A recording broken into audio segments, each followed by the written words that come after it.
A very, very warm welcome, everybody, to Innovation Under the Spotlight.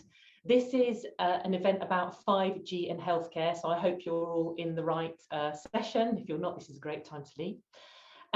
This event is brought to you from the Uxplore project. Uxplore is a fantastic new facility in Coventry, and the vision is to support Coventry businesses in accelerating the development of digital products and services.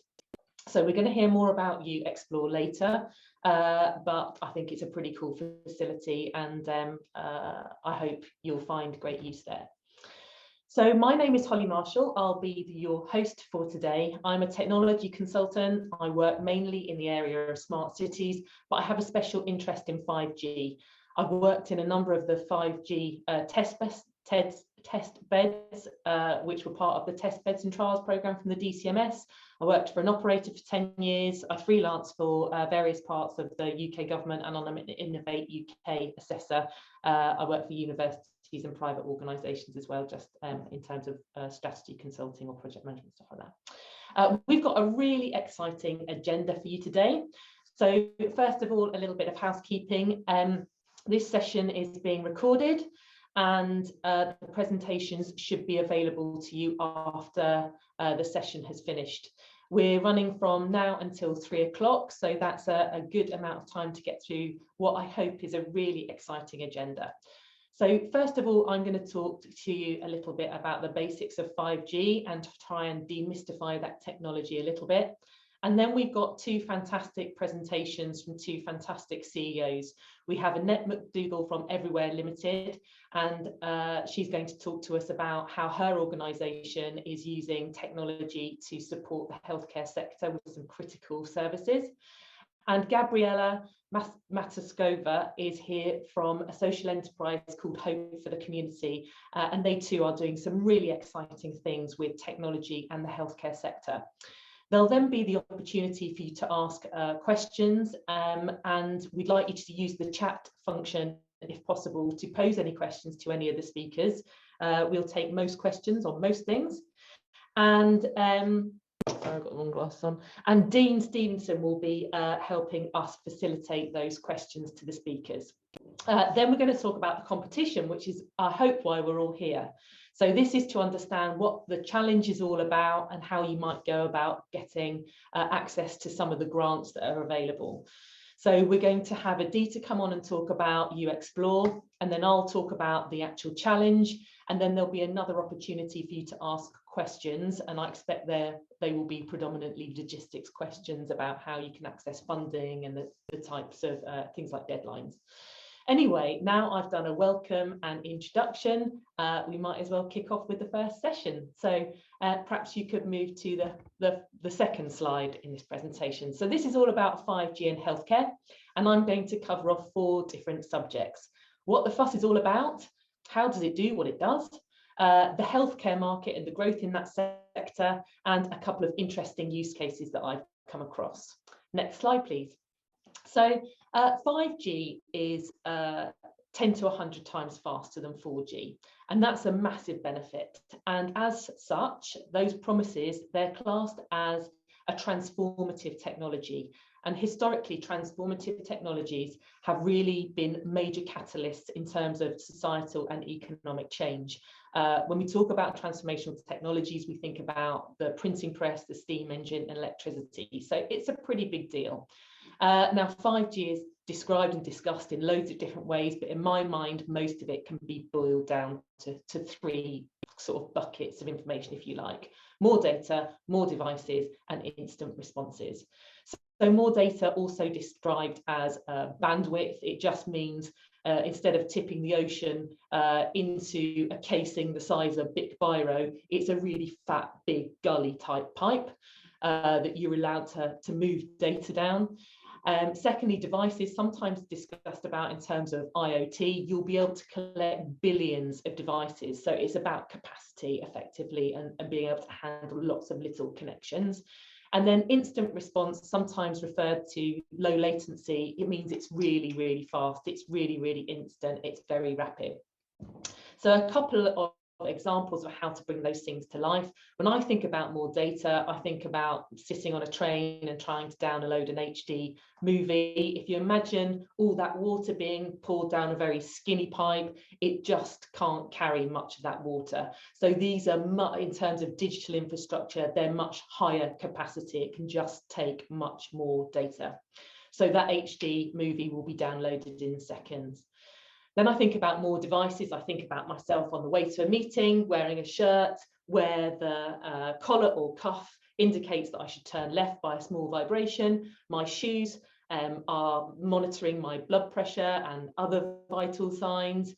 And my smart glasses, I wish they were, are reminding me about what the agenda of the meeting is about and telling me about who's going to be in the meeting, for example, whilst allowing me to view forward. So that's the sort of the more devices, everything will be connected.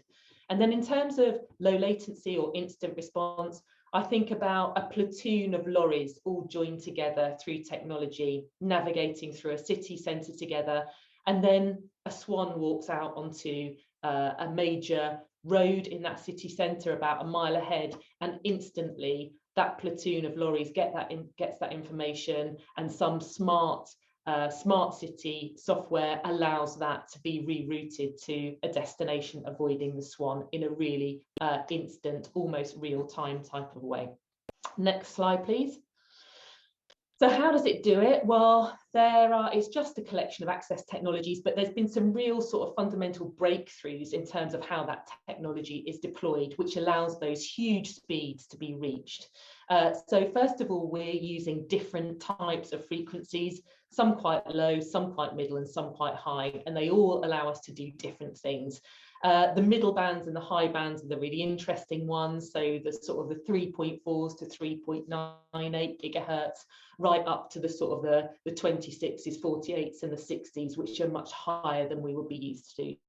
But that really allows us much more capability in terms of the amount of data we move and the speed at that data can move. And some of them have a great coverage advantages and some of them have great capacity advantages. But the ones in the middle kind of do both. So we're using different elements or different parts of the electromagnetic spectrum. Secondly, there have been some really great changes in terms of how antennas are designed. So antennas almost used to be one antenna serving whoever was in the vicinity. But now they've worked out a way to use a kind of an array approach to designing antennas, where there's actually massive numbers of mini antennas sitting on each particular cell site.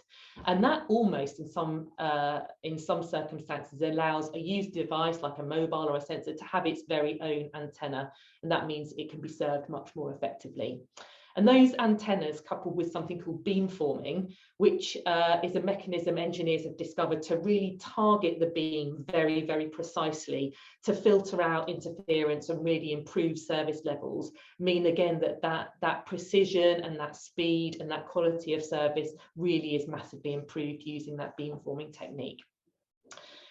So those sort of things are on the kind of the engineering side, but there's a sort of a commercial part to 5G as well, which is a real advantage. And sometimes I think about 5G as like the M25, so a very big wide motorway. Now on 4G and 3G and 2G networks, that M25, you're just lumped in with loads of other cars. And if there's a traffic jam, you're all slowed down.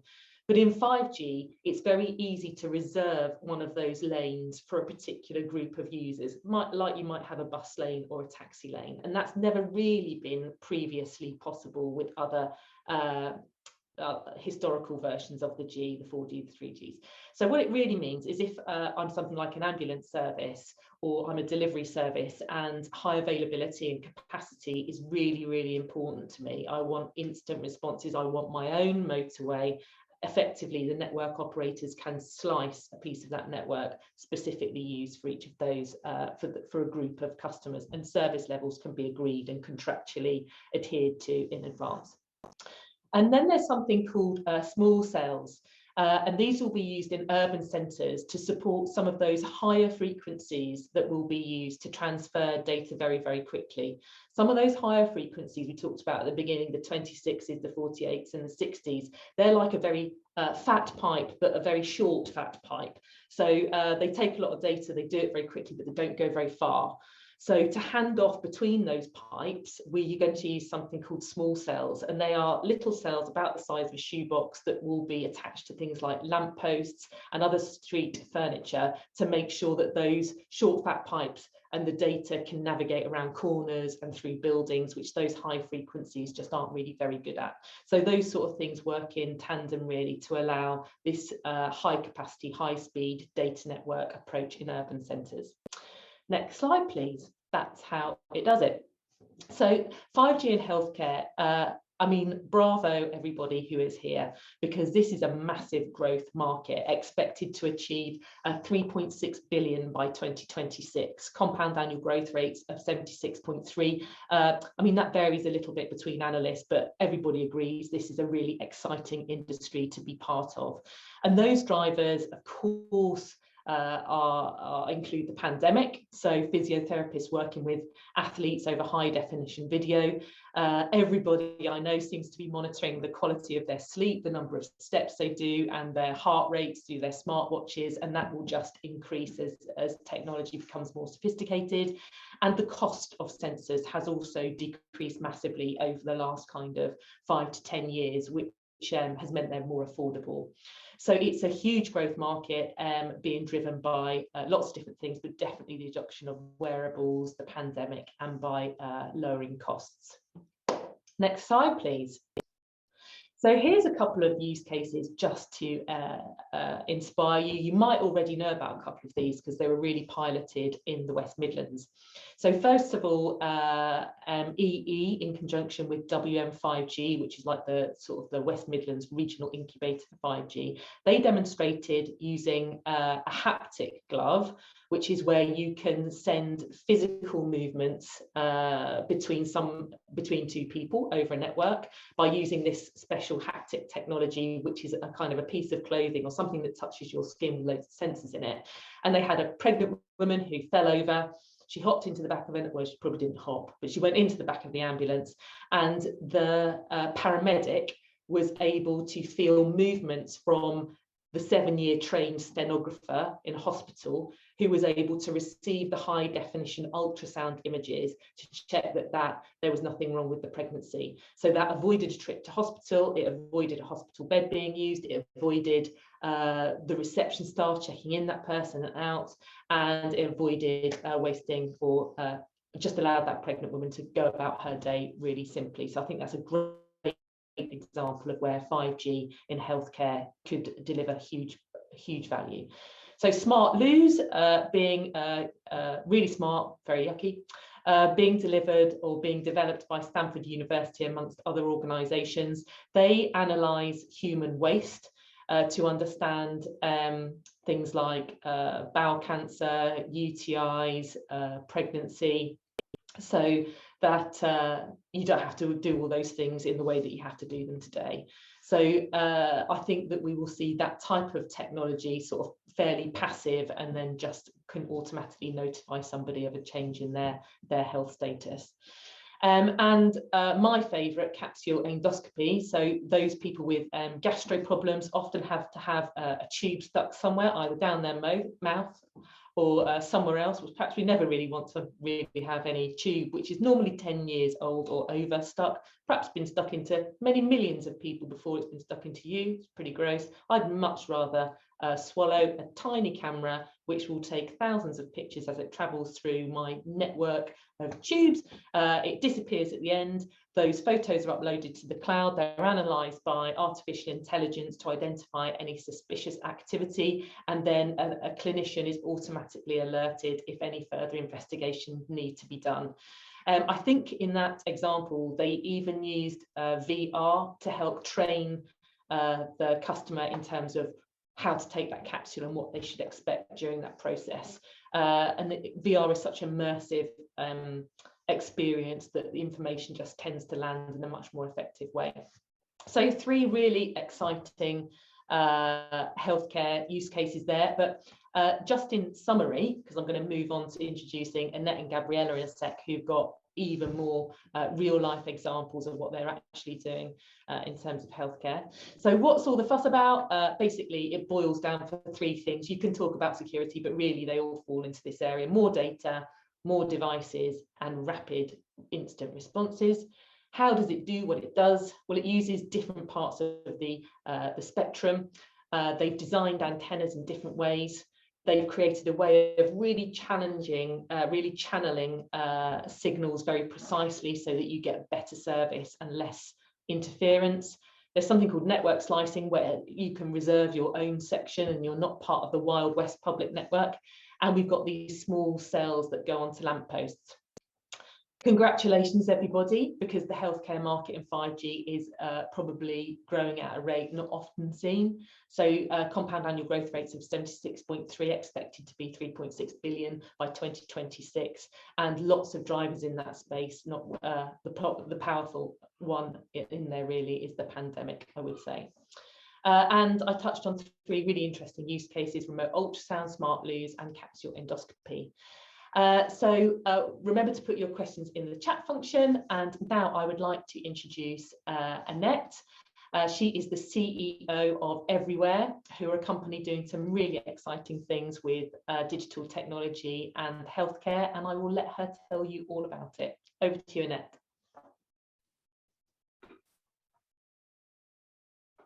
Good afternoon, everyone. Thank you, Holly, for a great presentation. I'm going to talk about Everywhere, but before I do, I just want to highlight something that Holly reiterated throughout her presentation.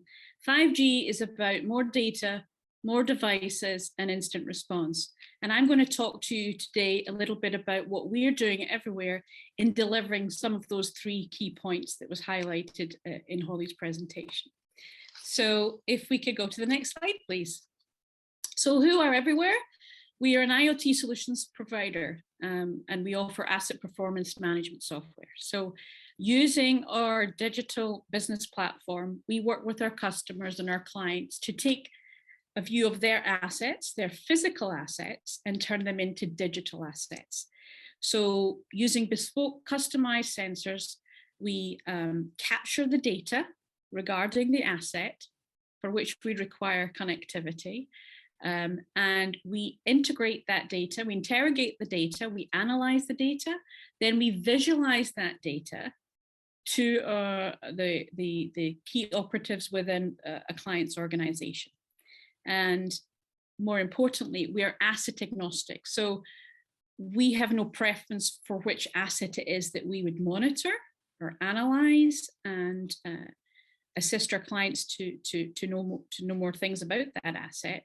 And for the purposes of today's presentation, I'm going to talk to you about medical assets that we track indoors and outdoors, and more successfully outdoors, because we've had the opportunity to innovate around 5G vis-a-vis our platform. Next slide, please. So the end game in terms of what we were doing with Uxplore was to be able to look at medical devices on behalf of the NHS that were mission critical for patients inside a hospital or outside a hospital, so indoor and outdoor. And using the Everywhere platform and the software that we've developed, we have been able to successfully, using 5G with support from Uxplore, demonstrate the functionality of 5G as it relates to medical asset tracking. Next slide, please. So what does that mean? How did we address the challenge? Well, at the core, as I mentioned, we are an IoT solutions provider. So we're taking those sensors and capturing data as it is attached to an asset.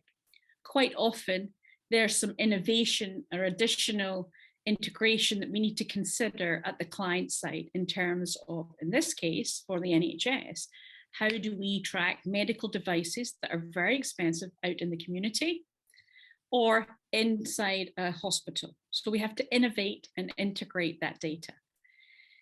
The outcome of that is an asset management service that allows for data reporting as all that data that we capture is stored in the cloud, and we can draw upon key performance indicators that highlight how well an asset is doing. So this has all been made possible in a more fruitful and a more effective way in terms of time to market with one particular medical device, thanks to our contribution and support from Uxplore. Let me tell you a little bit more about that. Next slide, please. Just to give you an indication of the value and why healthcare is a really important market, and to Holly's point earlier, it is growing at exponential levels and will do for the next couple of years. We ourselves as a company based in Warwickshire have developed a technology not just 6 months or a year ago. This is technology that has been developed with a sound architecture over 4 to 5 years. And in collaboration with the NHS in the last 3 years, one of the key solutions that we developed was a bespoke sensor that would track the performance of key fridges across hospital campuses. So there are 4 or 5 hospitals across Warwickshire where we at Everywhere are tracking the temperature changes in those particular fridges. And why is that important? It's important because the pharmaceutical contents of those fridges, including the COVID-19 vaccines, have to be temperature controlled. But clinicians are very busy with patients, and what was formerly a manual process has now become a digital solution for clinicians across South Warwickshire who are alerted by email, by text, or through other means of reporting that there's an issue with one of their assets, the asset being the fridge that's containing tens of thousands of COVID-19 vaccines. So I think it's fair to say within Warwickshire alone, there's a real level of intelligence, and there is a hotbed of activity around 5G, around sensor technologies, around what it means for healthcare. And there's a lot of key players within the NHS that are embracing these technologies in helping their daily operational performance. So that's really a little bit about one of the assets that we track on behalf of the NHS, and saving time for operatives and key clinicians from moving from a manual process to a digital one. Next slide, please. So how do we do that? Well, we call it remote asset monitoring. We have the sensor, we have a smart hub, which we've developed. Quite often indoor connectivity is a challenge, getting through some of the large buildings, hospitals that are many, many years old. So we developed this smart hub to enhance that connectivity, to collect the data, and to provide on-site readings for staff that can log into the platform. Also, it's a 24/7 scenario healthcare, and the ability to monitor things remotely becomes increasingly important, including post-pandemic and going forward. So the Everywhere platform is a secure cloud-based portal with comprehensive monitoring and reporting. Next slide, please. So what does this mean for 5G and what we were doing, wanting to do to accelerate our product development plan, and how Uxplore assisted in the process? So we have this core platform, but the reality is there are multiple assets that we can populate on our platform. Holly spoke about more devices, more data, instant response. We have the scalability within our platform to put additional devices, more devices onto the platform. But that requires more data. With more data, you need lower latency. We talk about 5G. This is what's really important today, is being able to deliver that data in real time in a more efficient way, giving the clinicians and the healthcare providers instant data so that they can provide an instant response. Here's an example of where it worked for us. Unfortunately, through end-of-life patient care, palliative care, there are some patients require pain relief at home. And that pain relief is administered through an ambulatory syringe driver. But being able to deliver that sort of solution at home, remote patient monitoring, is something that's going to grow in the future, but we need solutions and technology and 5G capability to be able to deliver the data as we monitor those medical assets throughout the community.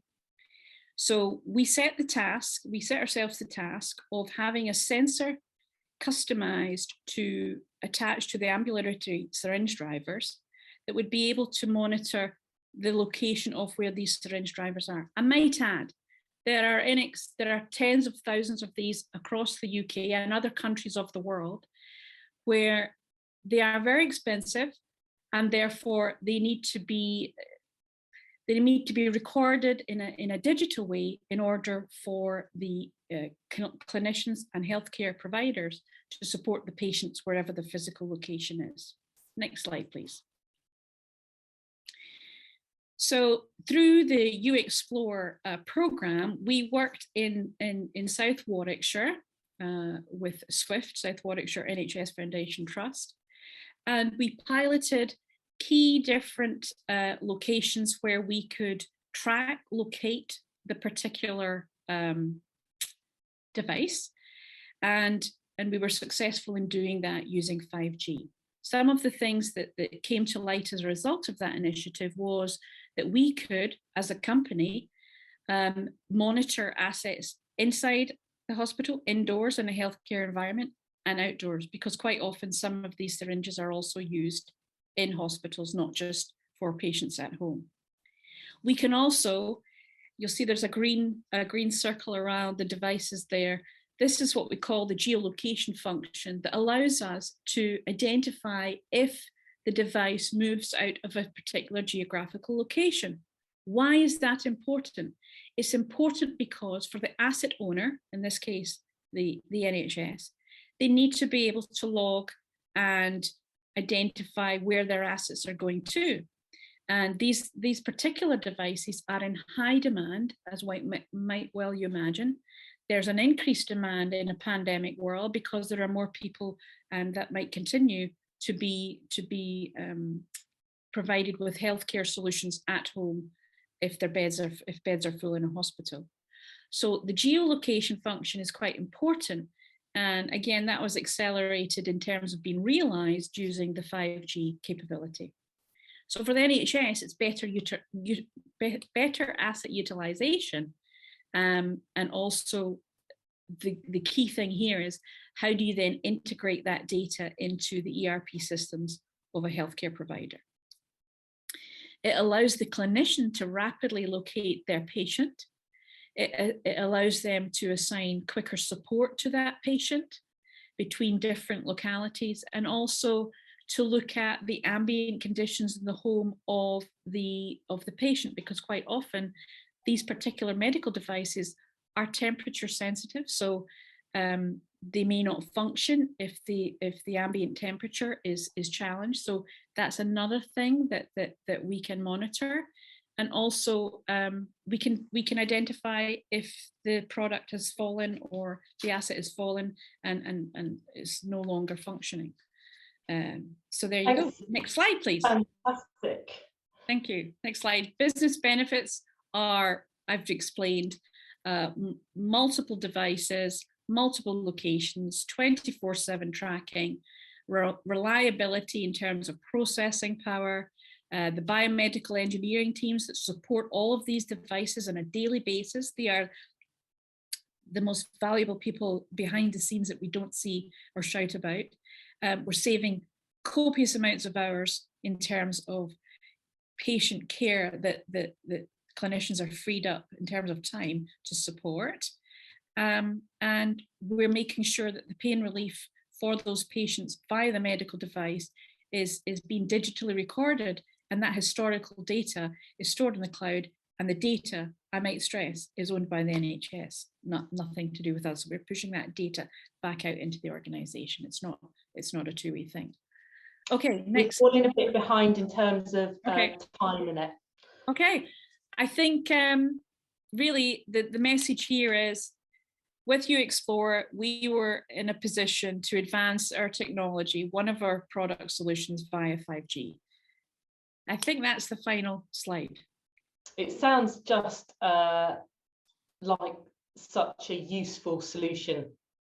Annette? Well, Really, I really think it's something that interesting. affects all of our lives. And I think, you know, we wake up every day and we develop great solutions. And I think Gabriella will refer to this in her presentation. But in actual fact, you know, if it's impacting the quality of life for the people that we're servicing through the technology, then that can only be a good thing.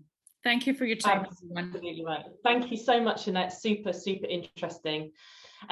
Gabriella, I can't wait to hear about your product. Thank you very much.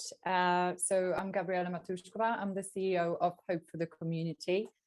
We are a social enterprise based in Coventry. And I guess slightly different story from Annette, who's been through the process and explored and was able to, through the Uxplore project, look into 5G. We are at an earlier stage, but never to say too late. And then I think the opportunities with 5G are something that are really coming to the forefront at the moment, and especially in our work.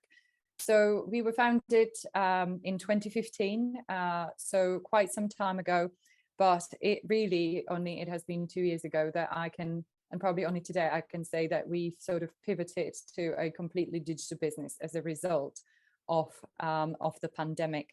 So if I sort of bring you back to about 2019, we were founded originally to empower people to manage their long-term conditions, people who were affected by long-term conditions.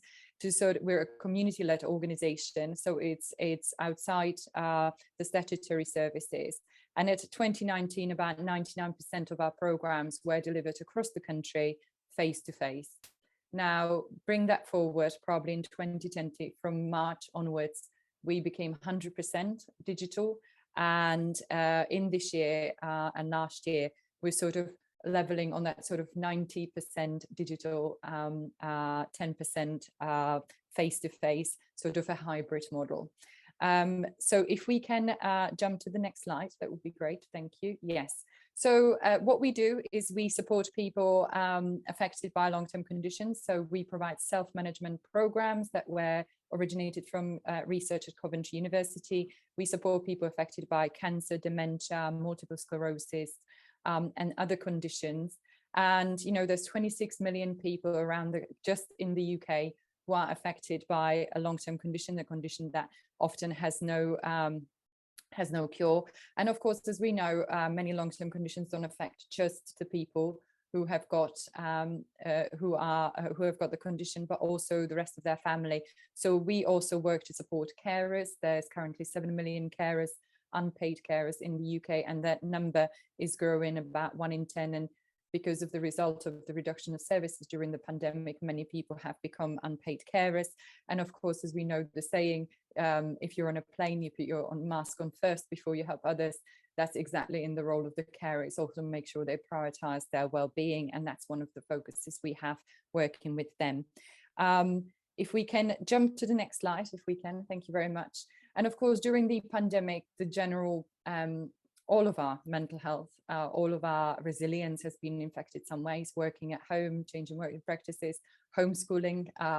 I'm sure many of us can I definitely did not enjoy teaching maths over the time during the pandemic, but we have been affected, and that the long-term effects of that are not yet fully known.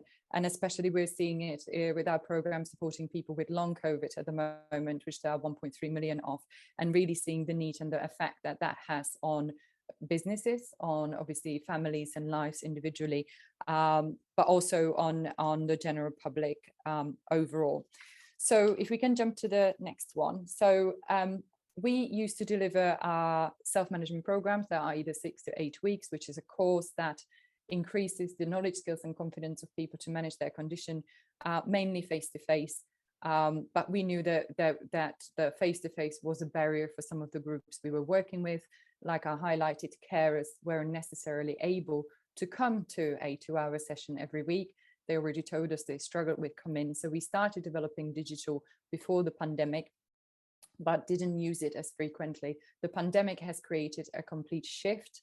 In March 2020, we have launched our first online program on our digital platform, which enables up to 50 to 60 people together as a peer support group facilitated by trained facilitators who have got lived experience, to go together week by week through a program that helps them to manage their sleep, their fatigue, talk through their problems, their unhelpful thinking, focusing on their mental health, eating better, moving better, depending on the condition that that they may have been affected with. But it's a general resilience in life that we all use every single day.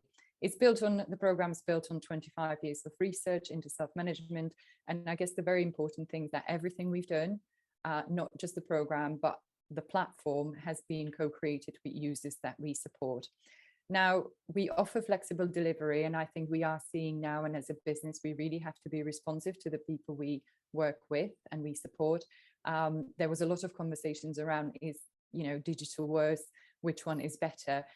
I think we have shifted away from that, and our organization specifically is looking not which one is better, but what is the choice of the person that wants that support, what is accessible to them, what is their best choice. But before I say any more, we've got a short video just to play, so I'm hoping that it will all work. If Nicola can press play, thank you.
Thank you very much, Nicola.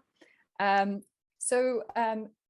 I said, so we haven't really stopped developing the platform over the last 2 years, because when we launched it in March, and I've learned, you know, very quickly that you can't wait to have everything perfect. You just need to put it and test it, and as long as you manage expectations and work with the people who use it, you will arrive at the best place. So over that period of time, we have managed to trial VR headsets for sort of relaxation and mindfulness sessions with people who had reduced mobility.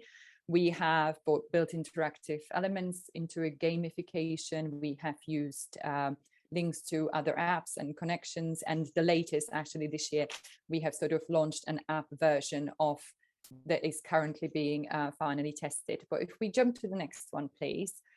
So just overall, we've supported about 17,000 participants to date. Out of those, 4,000 were on our new platform in the last 2 years.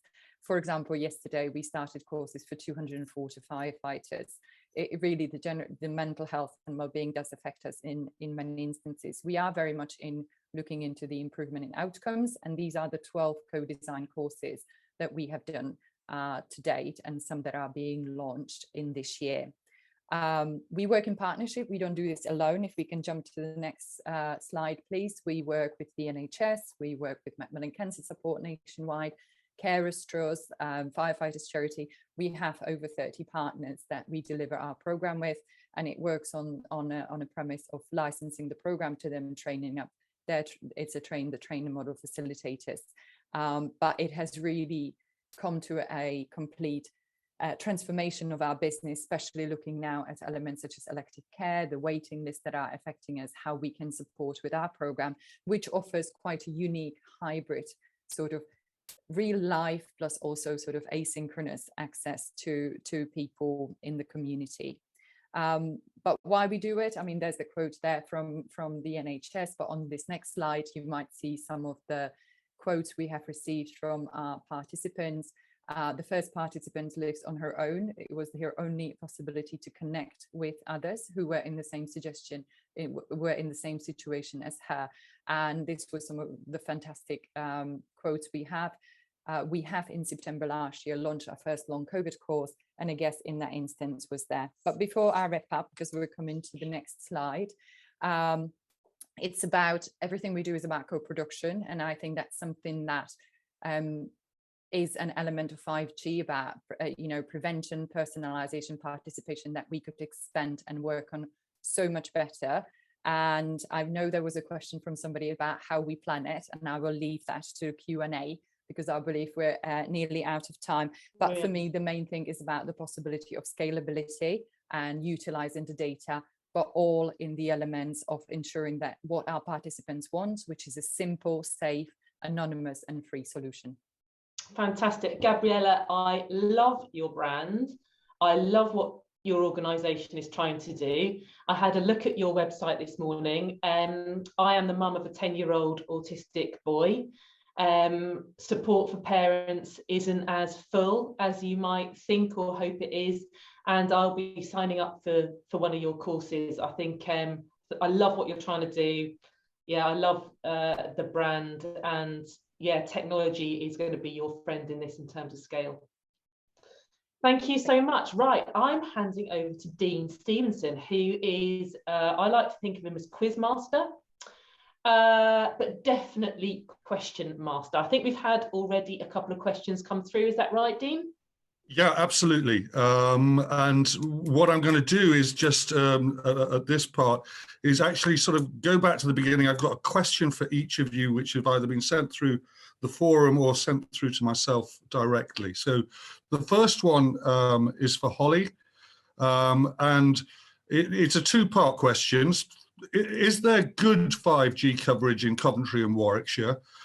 Is the first part, but perhaps more importantly, is 5G available throughout the country, all over the country? God, wouldn't it be nice to say yes? I absolutely can't though, I'm afraid, Dean. Sorry to be the bearer of bad news, but the good news is 5G is being rolled out every single day by all the operators, and they kind of are looking at it a bit like a race. So it looks to me like EE seem to be ahead, but it depends regionally, really. 3, surprisingly, in Coventry is very strong, as are BT. I mean, all the operators are really. It's not everywhere in Coventry. The coverage is better in Birmingham. If you Google coverage maps, it's really clear to see there's loads of them out there. You can see where coverage is. The great news is, though, is that there's a 5G standalone core at the university, which is going to be pretty close to where the Uxplore hub is. So I think that's part of why they are where they are, and the sort of the vision behind the program is in advance of 5G being available everywhere, you can kind of build products and services and you can test them out on a test network. And that's really important because you can throw other devices at it, you can bring down cell sites and understand how that's going to impact your equipment. So it's a fast improving picture. It's not perfect. It's getting better every day. But the great news is with Uxplore, you've got a standalone 5G core, which is fantastic. Yeah, and just a comment from myself there. I mean, I would suspect that actually sort of doing all this work at the moment, like Annette and Gabriella are doing, especially for Annette, being able to do this stuff, it gives you sort of a commercial advantage. You're actually ready to go when it's rolled out everywhere, really. So that was just a... That's correct. Yeah, that, you know, just a comment from myself. And Annette, this is a question for yourself. And thank you very much for the presentation. And how the adoption of new technologies into the NHS, how sort of willing, accepting are they about this? And, you know, how have you gone about that? Hi, Dean. Thank you for the question. So how have we gone about that? Well, there's two ways that we've approached that in terms of market opportunity. One, at a strategic level, there are lots of, similar to what Uxplore are doing in Coventry University, there are lots of innovation hubs across the NHS and throughout the UK. And these organisations are very proactive in sourcing and identifying and collaborating with new technologies that are emerging.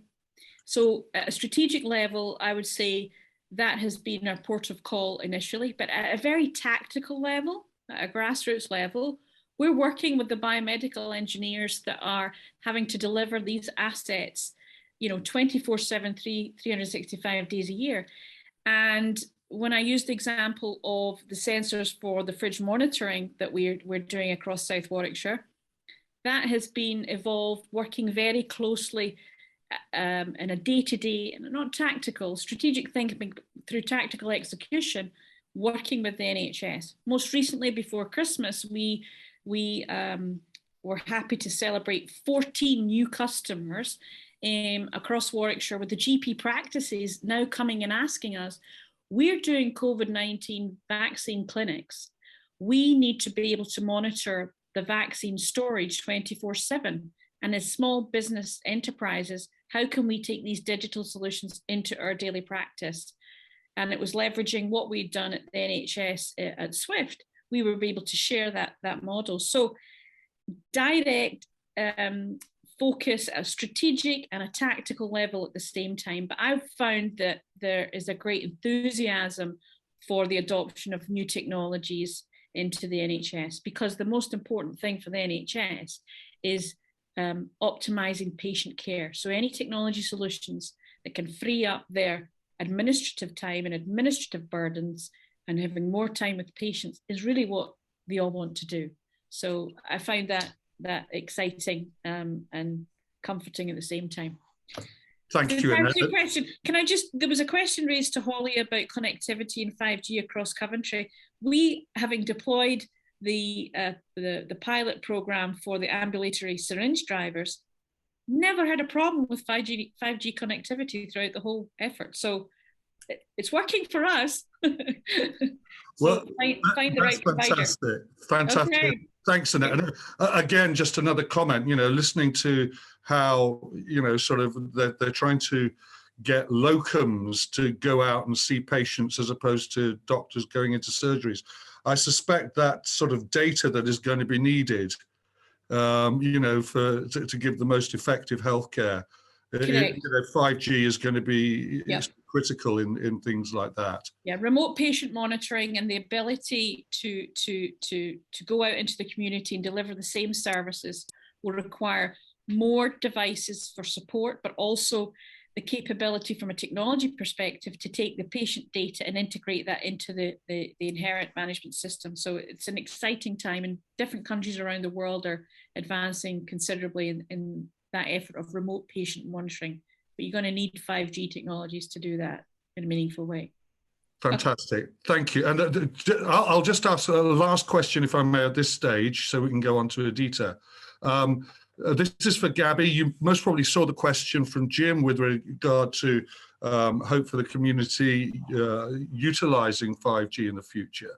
But my question, Gabby, is how have you found from the people who you're supporting the change from that sort of face-to-face to a more remote sort of, you know, I mean, how have the people that you're dealing with accepted that technology change? The people we've got on the platform ranged ages 19 to 92. We've had people from 30% of the most deprived areas of England. I guess that it's really hard to generalize. Like I said before, it is about accessibility of devices. It is about accessibility to connection. Throughout the year and a half we were working, the devices became less of an issue than the connectivity. We worked to make some of parts of our program available offline, just to cater for those groups. But I think in relation to adaptation, I think we have probably expedited 10 years of moving onto and trusting technology. But I think anybody working in this area has got to be responsible to make sure that people feel safe, and how we do that. And that would come with any work with 5G. Just to answer the question Jim had, I would hope to explore that with the Uxplore team as to how we can. But I would say I could see immense benefits in time of responsiveness, in the data use, in the personalization. But again, would want to make sure that our users were happy and informed about how the technology works. So that would be the priority for me as a sort of responsible digital business, to make sure our users are content with that. I hope that answered your question, Dean. No, that's fantastic, Evan. I quite understand where you're coming from that. So I'm going to leave the questions there for now.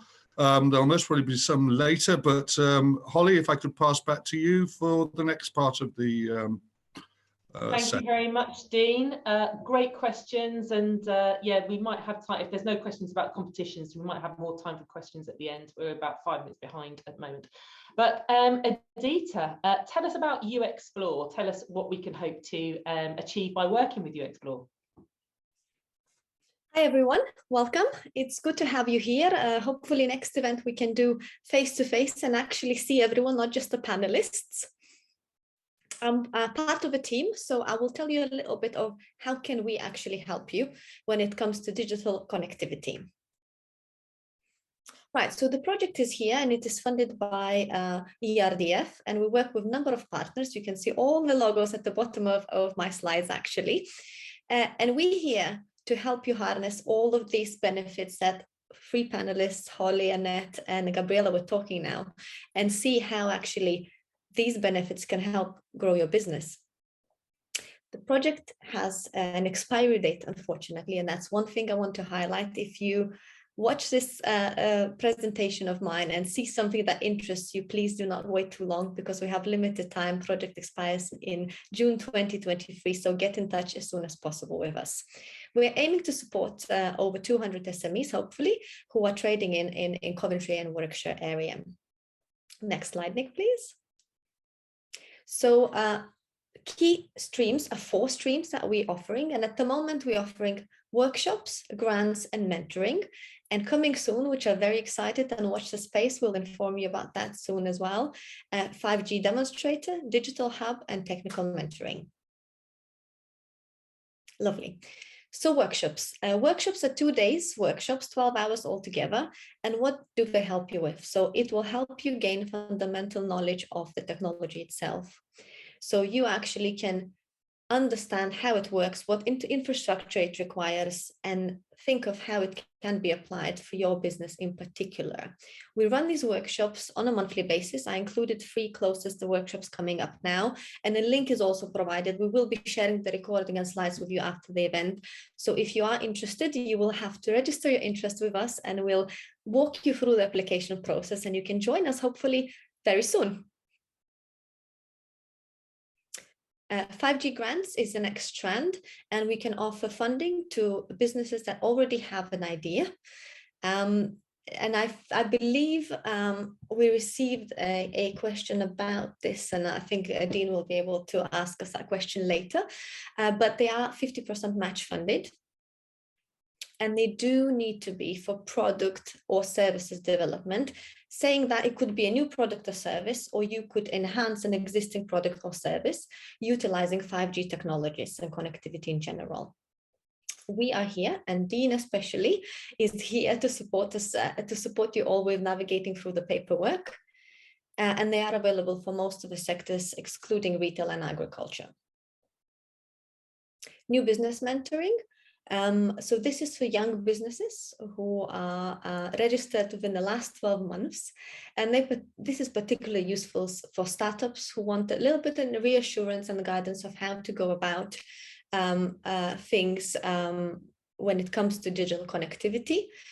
In-depth diagnostics are, in-depth diagnostics are done in the beginning. So we will make sure that the plan that is developed for you is very tailored and it is working for your company and your business and your objectives that you aim to achieve. I think with young business mentoring, what I wanted to mention as well, that if you do have a technical idea or technical product or service idea, we will also support you with helping you commercializing that concept. Right, coming soon, 5G demonstration. So we will be offering 5G demonstration on Coventry University premises. So it's going to be in Coventry. Digital Hub, May 2022, we will make a huge launch event. So we will be inviting you all to join us and have a look at what we can offer. And alongside with the Digital Hub launch, we will also start offering technical mentoring. So with technical mentoring, I don't know if I'm allowed yet to disclose, but I can at least tell you that it will be leading edge mobile network providers that will help out with the technical mentoring during your duration of your mentorship, technical mentorship.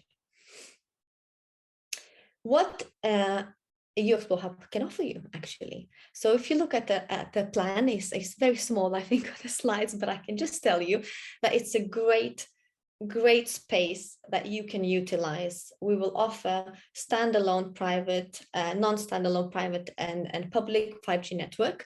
So it is going to have a state-of-the-art communications infrastructure in there. We will have a co-working and collaboration spaces, technical development area and demonstration space, and also access for meeting and conference rooms that SMEs will be able to book. Right, so eligibility. Who can benefit from all these beautiful things that the project can offer? So you need to be an SME, and the SMEs have to trade in Coventry or Warwickshire areas, and able to commit to full support. When I say able to commit to full support, most of our strands offer support for 12 hours. So let's say mentorship will be 12 hours, the workshop will be 12 hours. So that's important for you to know that if you are to engage in one of the strands, this will require 12 hours of your precious time. So thank you very much. We do have a website. I tried to speed through because we're really over the time, but we do have a website. If you wanted to find a bit more information, feel free to click on a link once we send you the slides and have a look and read up a bit more about the project itself. And we also provided an email address. So if you have any inquiries or more details, or you simply want to say to us, okay, I'm really interested, I want to apply, drop us a line via the email through Coventry and Warwickshire Growth Hub, please. Thank you. Holly, are you proud of me? Did I do as fast as needed? You did a great job. You did a great job, Adita. I mean, good job, but what a fantastic facility. What a fantastic facility. Funding available for something which our society desperately needs, and a physical space. Wouldn't you just love, I'm in this shed like 14 some hours a day sometimes, and yeah, I'm probably too old to be eligible in terms of my company size, but I would love to come and I would love to explore Uxplore and start working and getting the energy from people in a proper office again one day soon. So thank you very much, Adita. Right, on to the competition. That's why we're all here. It's so exciting. So this is the challenge.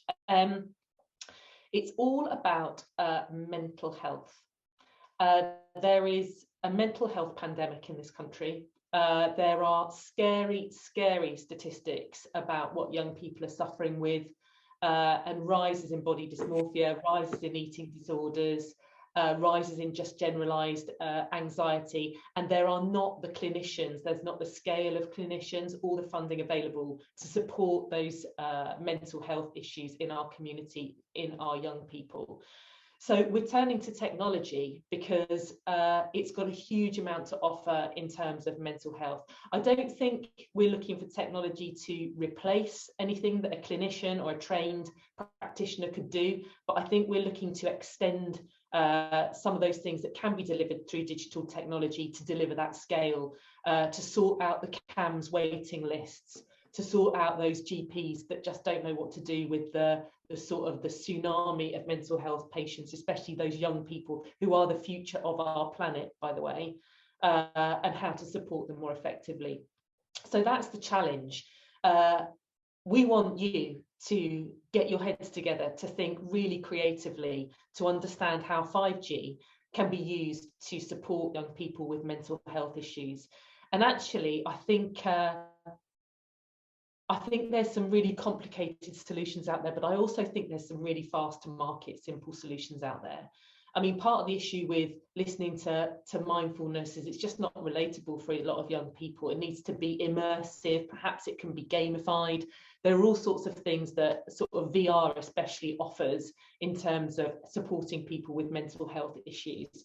And that's what we really need you to think about. So so anything to do with 5G and technology supporting mental health issues in young people is what it's all about. Applications have to be in by the 23rd of March. That's about 8 weeks away, I think. And winners will be communicated with by the end of April. So it's actually a pretty quick turnaround time from when you submit your application to when you actually hear. It's only about a month, a little bit longer, which is fantastic. Next slide, please. You've got to be operating out of Coventry and Warwickshire, or at least you've got to have a trading address in the Coventry and Warwickshire region. It's a match-funded project, which means if your project size is going to cost 100 quid, you'll get a grant for 50, and you have to supply the other 50 yourself. So projects can have a value between £8,000 and £20,000.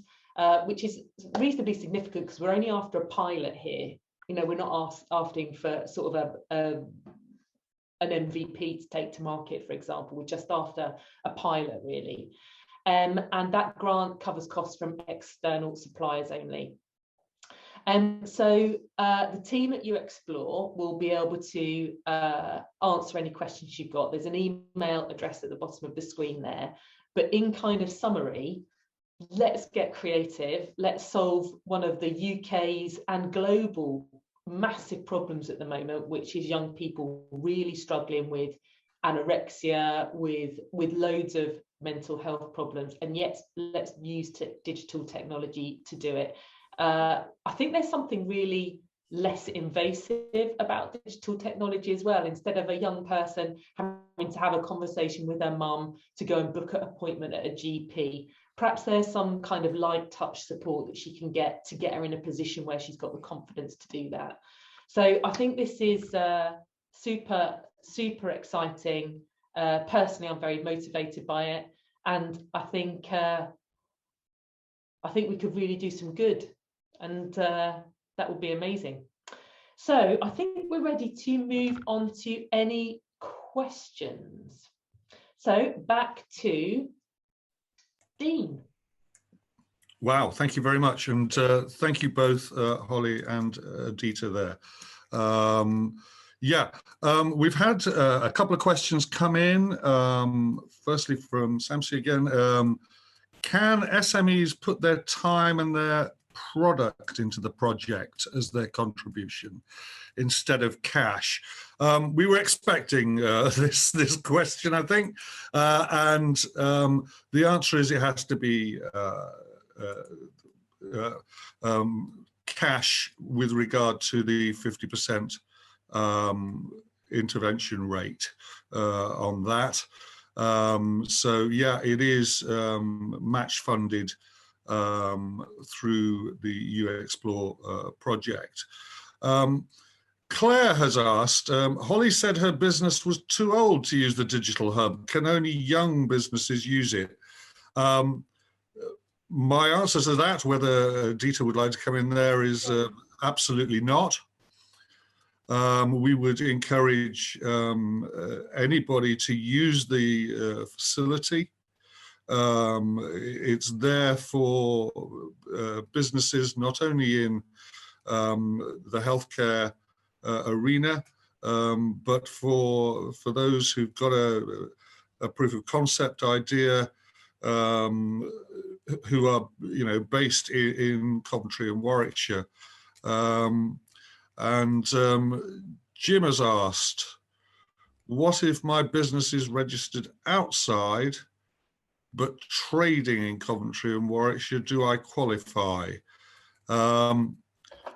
Adita, would you like to answer that one? Yes, I can answer that question, but I also wanted just to say to Holly that the only strand that is limiting access, it has limited access, is the new business mentoring. However, yourself, for example, or any other SME that wanted to attend a workshop, use the hub in the future, apply for a grant or technical mentoring, absolutely fine. It can be an existing SME and it doesn't matter how long you've been registered as a business, so don't worry about that. As for Jim's question, yes, you can qualify as long as the trading address is within a Coventry and Warwickshire LEP area.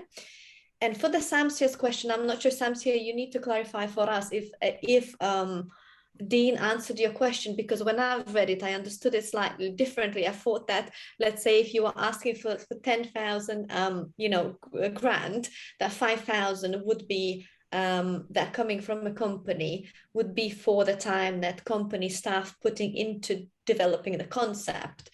So Samsia, is that what you were asking? If you could just say yes or not. So then, and I will answer the question that how I understood it. So from my point of view, the answer is no, because we can only fund external expenditure, meaning anything like IP due diligence, market research, let's say prototype development. So it needs to be external. So it needs to, you will be, as part of the process, you will be required to provide the quote, and that's what can be funded, if that is clear. Yeah, that seems to be, thank you, Adita. Yeah, Samsia, that's... okay, Samsia, yeah. Okay, fine. We've got another question here, just a general one. Is 5G bad for your health? Oh, yeah, we forgot to answer that. That'll be to me, probably. Probably Yeah, to you, Holly, Gabriella, and Annette, if you want to contribute, you're more than welcome. And if you're happy to turn on your cameras, would be good, I think, to see everyone now. Fantastic. So is 5G bad for your health? Well, there's been a lot of chats about this, hasn't there? In the press and on when I go on nextdoor.com, there's always somebody worried about a cell being built near their house. I mean, the people to look for here is probably the World Health Organization. And I would sort of suggest that anybody concerned about that goes and checks out the information they've got there, because that's really the authority on this subject. And they sort of started up 2 sub-organisations that specifically look at the research in this area. The reason why people are concerned about 5G and health is because if you imagine the spectrum as a sort of a continuum that starts off with slow, shallow kind of waves and then moves very, very quickly right at the other end. 5G spectrum is a little bit higher than we're used to using, and it's towards the sort of the gamma rays, those sort of higher sort of petabyte type frequencies, which are the sort of the big radiation type spectrum. So that's why people talk about 5G being dangerous, is because it's using slightly higher frequencies. And the issue with using slightly higher frequencies is they have been shown in some areas to increase the heat of something, and people worry about that people's skin is going to get too hot. Now, the WHO and various organisations, whoever uses radio technology, there's been lots and lots of research along the way, not specifically looking at 5G. Some have specifically looking at 5G, but there's been lots of looking at use of the radio spectrum in general. And there's never been any evidence to suggest a causal link between parts of the spectrum and an impact on health.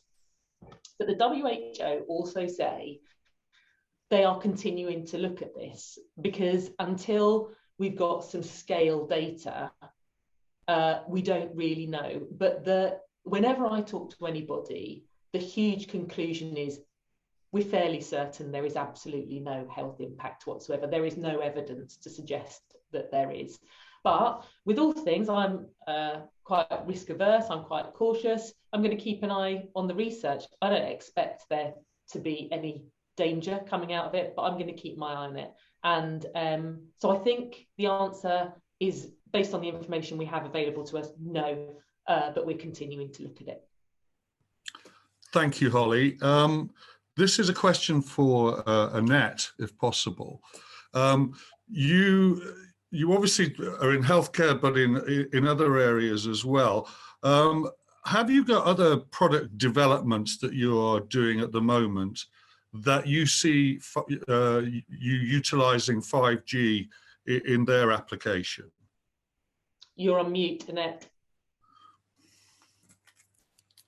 Thank you, Holly. Thank you for the prompt. The answer to the question is yes, there are other applications, and there is a roadmap for our technology. But the great thing about what I mentioned at the beginning is we're asset agnostic, so whilst we're making great grounds in healthcare, the applications are transferable into other key vertical markets.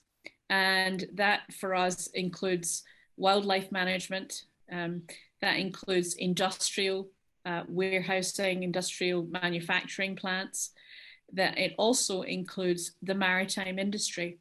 So another thing that we're working on everywhere is using the same technology to track to create smart containers, shipping containers that travel around the world from port to port. Using our digital platform, we can locate the physical location of those containers, which may be refrigerated units that are containing valuable pharmaceuticals in the cold chain transit process.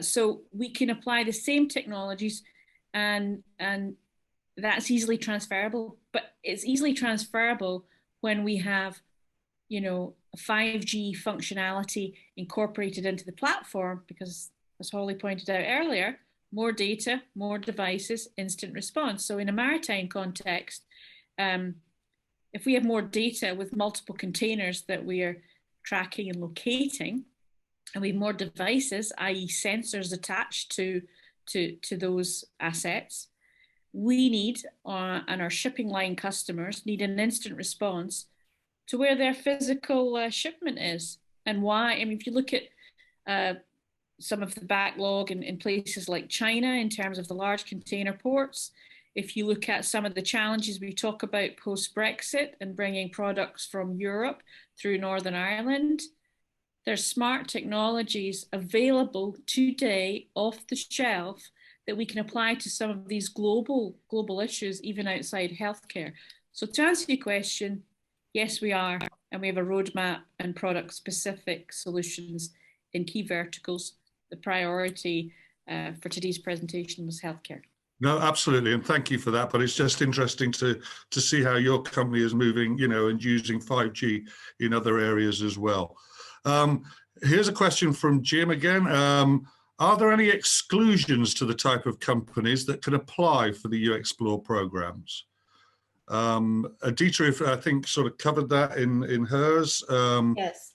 So 2 exclusions is companies in the retail sector and agriculture. Any other sector are more than welcome to engage. However, saying that if there's someone in those sectors that would like to at least access a workshop, this may be potentially doable if we do have available spaces that particular month that people may be interested to join. Thank you, Adita. And finally, just a comment from Liam. In CCTV smart city use cases, 5G is important for sites where it isn't possible to put the Ethernet cabling. For example, to catch fly tippers in rural areas. And where I live, Liam, it is a perennial problem. And If you live in Coventry at the moment, you won't have any dustmen because they're all on strike, and the amount of fly tipping that's been going on has been absolutely ridiculous from where, near where I live. So I could answer. I'm desperate to say something about fly tipping. It's like I'm on a crusade. So another customer that I work with is called the Sherbourne Digital Network, and that's the smart city programme that runs out of Coventry, and it's backed by Vodafone, the City Council, the university, the local enterprise partnership, and the Coventry Building Society Stadium and the WASPs team. And we've got a proposition around catching fly tippers using mobile 5G cameras and drones, but often there is not 5G in rural areas. That's the difficult thing with what you've just said. But my another sort of, I said I had like a special interest in 5G. I've also got a special interest in space and satellite technologies that will support Annette with her marine hat on for ships that are crossing the sea where there is no 5G. You can get position navigation and timing networks from sort of medium Earth orbit. But 5G will soon be in the sky. That's what I'm hoping, at low Earth orbit levels. So there's like a new breed of satellite, which is like a comms network that I'm hoping will supplement terrestrial-based 5G, so that rural areas will get access to high-speed networks, but it will just get it from space as opposed to the ground. But we've got a specific proposition around that. And if anybody wants to talk to me about fly tipping, because we're really trying to get it off the ground, please get in contact. You can get my contact on LinkedIn, or I think my email address is on the slides, holly.marshall@beatconsulting.com, because I'm really keen to do something about fly tipping. It's like a blight on the landscape. Annette. So if I could add some support to that, Holly, one of the solutions we have is being able to capture, so to take photographic data from a particular sensor that's tracking a particular asset.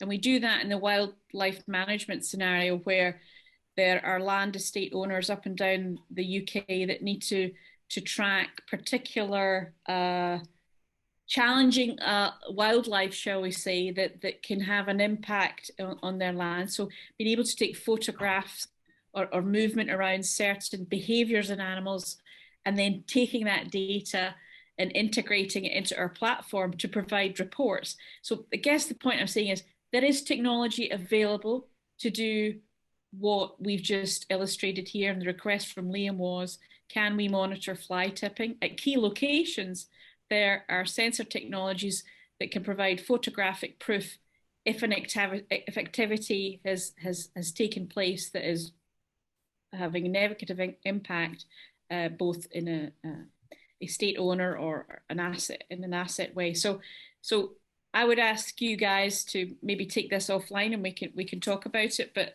I've got some great engineers that can illustrate that technology today.